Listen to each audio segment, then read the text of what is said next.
আসসালামু আলাইকুম। সম্মানিত দর্শক, আপনারা সবাই কেমন আছেন? আশা করি সবাই ভালো আছেন। যে যেখান থেকে এই মুহূর্তে আমার ভিডিওটি দেখছেন, সকলকে আমার পক্ষ থেকে আন্তরিক শুভেচ্ছা ও অভিনন্দন জানাচ্ছি এবং সকলের সুস্বাস্থ্য দিকেও কামনা করছি।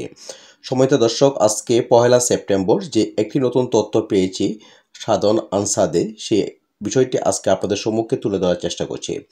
সম্মানিত দর্শক, আপনারা সকলেই জানেন যে আমি নিয়মিত আপনাদের জন্য বেশ কিছু গুরুত্বপূর্ণ তথ্য নিয়ে আপনাদের সম্মুখে হাজির হই। সো প্রতিদিনের ন্যায় আজকেও এই মুহূর্তে আপনাদের সম্মুখে যে তথ্যটি নিয়ে হাজির হয়েছি তা সাধারণ আনসারদের জন্য নতুন একটি খবর নিয়ে এসেছি। সম্মানিত দর্শক, যারা এখনো চ্যানেলে নতুন দর্শক, অবশ্যই আপনার চ্যানেলটি সাবস্ক্রাইব করে পাশে থাকবেন। সারা দেশে সাধারণ আনসার সদস্যদের অঙ্গীভূত কাজ থেকে অস্ত্র প্রত্যাহার করা হয়েছে। এছাড়া আন্দোলনের নামে বিশৃঙ্খলা সৃষ্টিকারী সদস্যদের নামের একটি প্রাথমিক তালিকা তৈরি করা হয়েছে। আইনি ব্যবস্থার পাশাপাশি বাহিনী থেকে তাদের স্থায়ী বরখাস্ত করা হবে বলে জানিয়েছেন সদর দপ্তর থেকে।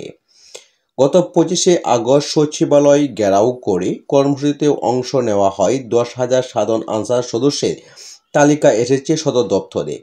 তাদের মধ্যে ঘটনার দিন যারা মাঠে ছিলেন এবং আন্দোলনের ভূমিকা রেখেছেন তাদের গত সোমবার কর্মস্থল ত্যাগ করতে বলা হয়েছে।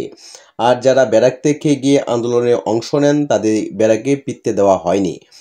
আওয়ামী লীগ সরকারের পতনের পর বিভিন্ন দাবি দাওয়া নিয়ে মাঠে নামেন সরকারি বেসরকারি অনেক সংস্থার কর্মকর্তা কর্মচারীরা। সাধারণ আনসার সদস্যরাও আন্দোলনে নামেন। চাকরিতে 6 মাসের ছুটি, নতুন নিয়োগ বাতিল সহ বিভিন্ন দাবি নিয়ে আন্দোলন করেন তারা। গত 20শে আগস্ট অন্তর্বর্তী সরকারের কাছ থেকে তারা চাকরি যাচাইকরণে এক দফা তুলে ধরেন। সর্বশেষ গত 25 আগস্ট সচিবালয় ঘেরাও করে বলেন এবং নানা দাবি না মানা পর্যন্ত সেখানে অবস্থানের ঘোষণা দেন। পরে রাতে শিক্ষার্থীদের সঙ্গে সাধারণ আনসারের সংঘর্ষ ঘটে।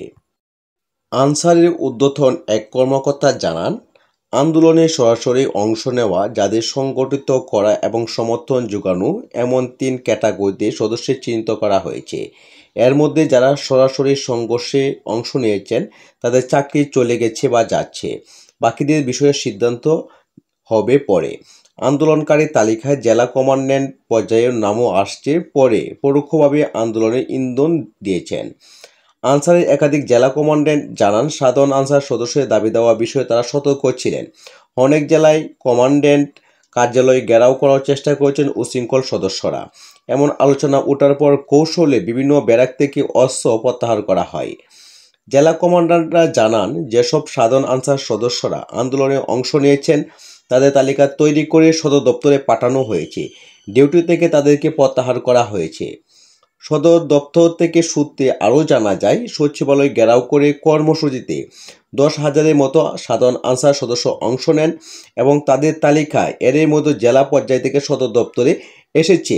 এর মধ্যে ঢাকা জেলায় রয়েছেন 4 শতাধিক সদস্য, ঢাকার আশেপাশে রয়েছেন 164 জন, ভোলার রয়েছেন 31 জন এবং বরিশাল রেঞ্জের শতাধিক আনসার সদস্য। তবে অনেকে জেলা থেকে কেউ আসেননি বলে জানিয়েছেন জেলা কমান্ডান্টরা। ঢাকার জেলা কমান্ড্যান্ট আলমগীর গণমাধ্যমকে বলেন, আন্দোলনে প্রথম দিকেই সাধারণ আনসার সদস্যের কাছ থেকে অস্ত্র প্রত্যাহার করা হয়। আন্দোলনে অংশ নেওয়া 400 জনের তালিকা সদর দপ্তরে পাঠানোর কথাও তিনি বলেছেন। তাদের বিরুদ্ধে ঊর্ধ্বতন কর্মকর্তারা ব্যবস্থা নেবেন। এদিকে ঢাকা মেট্রোপলিটন পুলিশের ডিএমপি 4 থানায় 420 জনের নাম উল্লেখ করে 11,100 আনসার সদস্যের বিরুদ্ধে মামলা করেছে পুলিশ। সব মামলায় হামলা, ভাঙচুর ও সহিংসতার অভিযোগ আনা হয়েছে। এর মধ্যে শাহবাগ থানায় 208 জনের নাম উল্লেখ এবং 3,000 অজ্ঞাত, রমনা থানায় 58 জনের নাম উল্লেখ সহ 3,000 অজ্ঞাত, পল্টন থানায় 114 জনের নাম উল্লেখ এবং 4,000 অজ্ঞাত এবং বিমানবন্দর থানায় 70 জনের নাম উল্লেখ সহ 1100 জনের নাম অজ্ঞাত রেখে আনসার সদস্যদেরকে আসামি করে মামলা করা হয়েছে।